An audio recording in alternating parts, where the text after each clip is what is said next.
individuals got together and realized that it's something that we can do to help kind of fill in the cracks. We're still very, very new. We have a website up and running, but we're looking for all kinds of resources.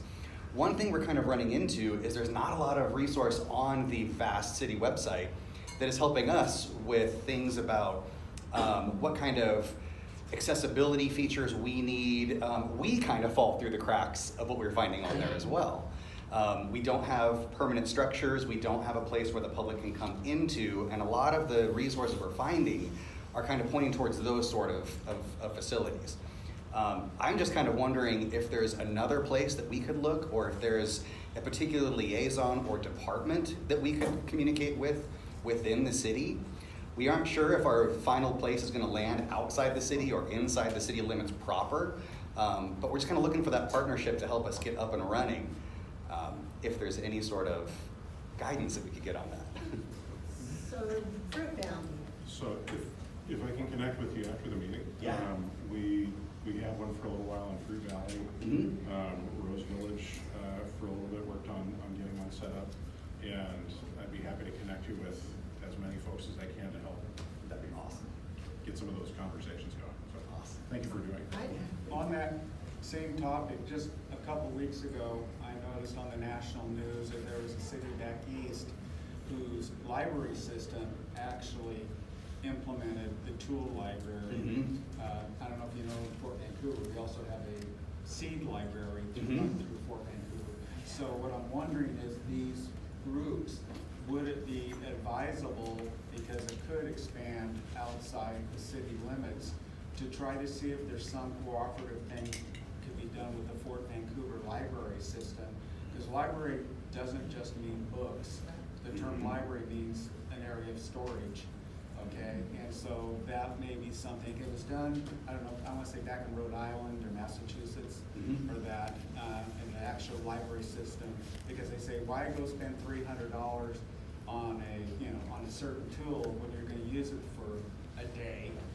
Then what do you do with it for the next 10 years, because you aren't gonna need it for 10 more years, okay? And so, and there could be a way to work with them and create some kind of nonprofit, 503, was it 503C? 501(c). Yeah. And with them to do some kind of cooperative, because to me, that just seems like a natural benefit to the community. Yeah, go ahead. Oh, just about Andreessen. Oh, hold it, let's finish this. Okay. Did you have a comment? Not on that, some other thing. Okay. Couple of things. Did that help? It did, yeah, very much. We'll Okay, connect. go ahead. So my home backs onto Andreessen, between 63rd and 78th. They're near the fire department, Safeway, that intersection. Yes. Okay. So I've lived there 35, 38 years, I can't remember exactly, before the wall was built and before Andreessen was 4 lanes.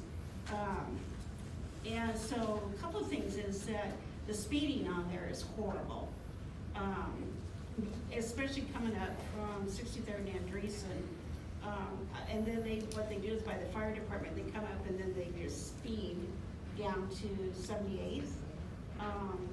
And they also do the intersection. You can see all the burnout marks, there.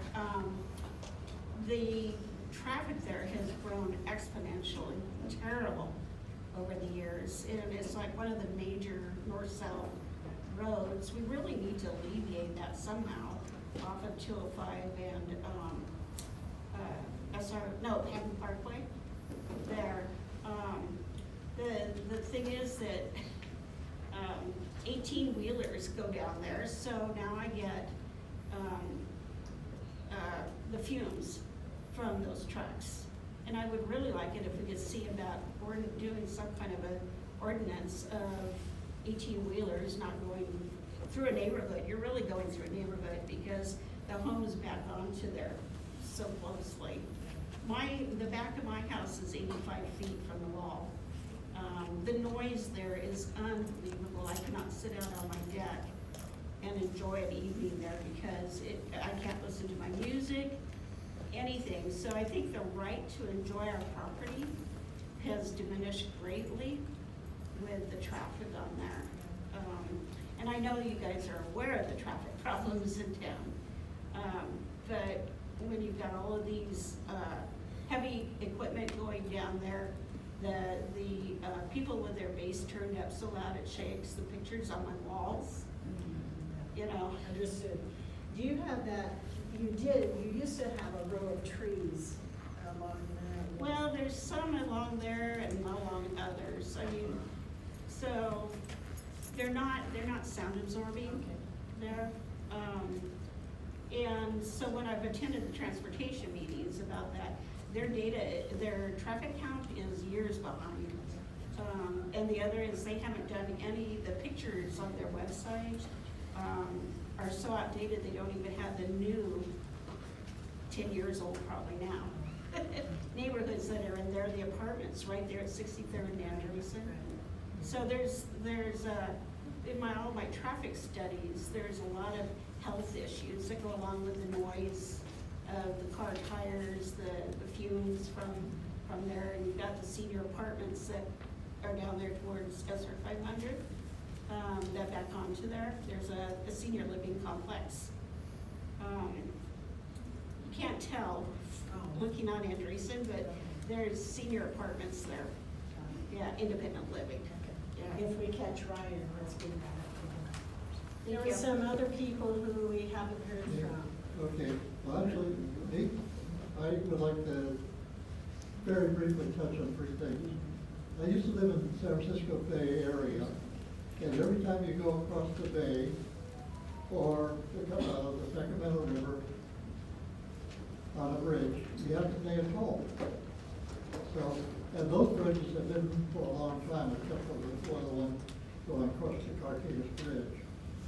Two, I believe there's not supposed to be any electioneering at this meeting, am I right? That's true. And three, just so everybody knows, the state is running a severe shortage on revenue. So they're probably gonna have to cut some programs they already have, let alone not fund a lot of other things. Thank you. Okay. We had two individuals from Hazeldown. Did you have some questions or comments this evening? Yes. No, I don't have any questions. Eric behind you, sorry. Did you? It's Hi. Brandon, I Yes, didn't have any it- questions, thank you for asking. Okay, all right, thanks, Brandon. Hang on, Ray, let me make sure, I'm sorry. Did you have comments or questions? Okay, I think we've got once around. Anything? Mine has already been addressed. Got it. Nothing? Mine wasn't Okay. addressed. Would you? So can you ask what Larry let's Smith go said? ahead and we'll go back around, yes. I just have a comment about homelessness.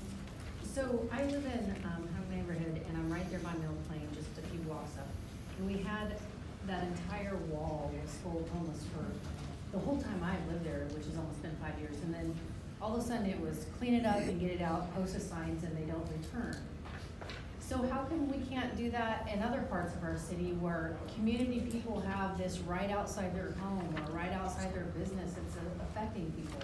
And if you go down and drive by the share house, I've gone by the share house many times over the last year. It is the worst it's ever been. It is so gross. The dumpster, the bathroom that's sitting there, the tents and the trash in between everybody. And as you drive by, you see multiple people doing drugs right in front of you. You see multiple drug deals going on of very nice cars pulling through there, getting out and servicing these addicts that are homeless. And there's prostitution, and now there's a new camp, so that's right here. And if you go down and around, I've heard it's more women over on that side. And it's sad to me because I know that there's help on many different levels. There's people that are homeless that are surfing couches with family. There's people that are homeless because of different life circumstances changing. There's addiction, there's mental health. But there's a lot of people that are not being helped. And there's a ton of organizations and a ton of money going out. And when you have Burnt Ridge Creek trailhead into the waterways and the camp goes from one side of the road to the other, and he's explaining, well, that disrupts their life, and then they move them again. Well, we're paying for the cleanup. And it just goes back and forth and back and forth. I just don't understand how open drug dealing is available down there. Open, use of drugs, the garbage and the danger to our children. I just had my grandson at Esther Short Park. And there was stuff all over the ground. I just wasn't sure. As a community member, I've always picked up trash. I'm afraid to touch the trash because I don't know what's in it. I'm afraid to use the toilet paper if I use a public restroom in those areas because they shove their needles in them to clean them. To me, it's just, I don't know why some areas get it just evacuated out and other areas it's left. The share house, there's rats running across the road. It is so gross down there for the people that are in it, and I get that some people don't want to leave that lifestyle, but there's gotta be something that can be different. There just has to be. Tyler, you want to address the Wednesday cleanups? Sure. Just on a note, so 2.5 months ago, Burford Creek Trail Camp is gone. Yeah, I know, I watched it go back and forth for an entire year, It's gone. and I know it's gone now. Yeah. But do you know what it cost us taxpayers in the time of that? Or the community people that live along that trail, and myself who ride that trail? It's devastating to the community, and it cost us a It's lot of also money. devastating to the folks that have to live out there because they don't have any other choice. So There is choices. as a government, we have to There is balance- choices. We have to balance the needs of all individuals, including those outside. We don't get to ignore the fact that they're also harmed by what's going on. You're getting millions of partner tax Let dollars him to do finish, it. please. Yes. So right now, the area that you're discussing down around the Share Block, Jefferson, gets more attention than any of our camps have ever gotten before because we don't have. That's Please attention down let there? him- I mean, serious, have you Let him been? finish, please. Let him finish. Wow, it's, Well, you guys you're- don't take a drive down there. Take a look, day and go at night. Please. Okay, I'm sorry, thank you. So on the one hand, you want them all arrested for drug use and mental health. No, I'm not- problems, I'm not trash, saying on the other hand, arrested. you want help, you feel this frustration. So that's exactly what we're doing, is we're trying to actually bring all of those resources together through police, through health and sanitation, through public works, and through outreach. But how can That's some what- gentlemen get arrested for camping and get citations and go through a work program, because that's against their will too, but they go that route because they've been arrested, but the next camper over here is not arrested? Or the next one that's openly doing drugs or prostitution? Community court is involved. And Fourth Plain, drive down Fourth Plain when the kids are getting out of school walking. It is crazy. By Goodwill, there is drug deals and trash just all along those buildings that have all kinds of apartments for people that need help, and it's just everywhere. The prostitution is down there. You've switched topics, you've gone out of my arena from Yeah. the homeless arena into the criminal side of the business. That's the homeless arena too, because they're on Fourth Plain. It is a huge problem all along there. There's no camps on. So you're telling me, just because they're not in a camp at the moment, it's not, you're not in that position to help, but they're walking the streets and they are clearly homeless, because they're, every time I go to get gas, I'm seeing somebody's body parts, defecation, drug use. I can't go to the bank. I drive to go to the grocery store, it's everywhere. And so you're saying that because they're not sitting in a camp, that's not what you help? These people walking the streets like zombies, because that's what it looks like, especially if you go out after 8 or 9 o'clock at night. What we encourage everyone to do that has one or two of these is when you're seeing that behavior that you're discussing, that you actually call it in.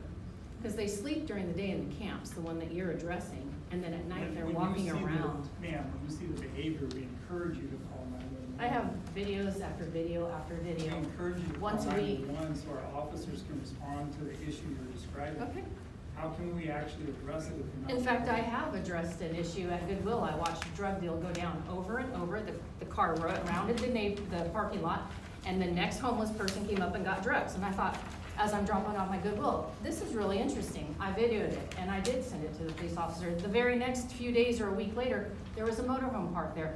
The exact same thing happened. Homeless person would come up to the motorhome door, get their drugs and move on, and it, They invited this Okay, by being a it is- sanctuary city. yeah. They It invited it is in their 9 sanctuary, o'clock. yeah. it is. And we will adjourn this particular meeting. Thank you so very much. If they can. for No. attending. And if you would like to talk to any of our staff members, staff, if you'll go out. Mayor? Mayor, Ann? It said 6:30 to 9 when I looked at the thing. Is it 8? It's 6:30 days. Well, we should extend it. No. They need to bring back public comment at I the don't think so. city council You guys meetings. took up way too much of the I'm gonna start going to every city council meeting and I'm gonna speak. Fill out your paper.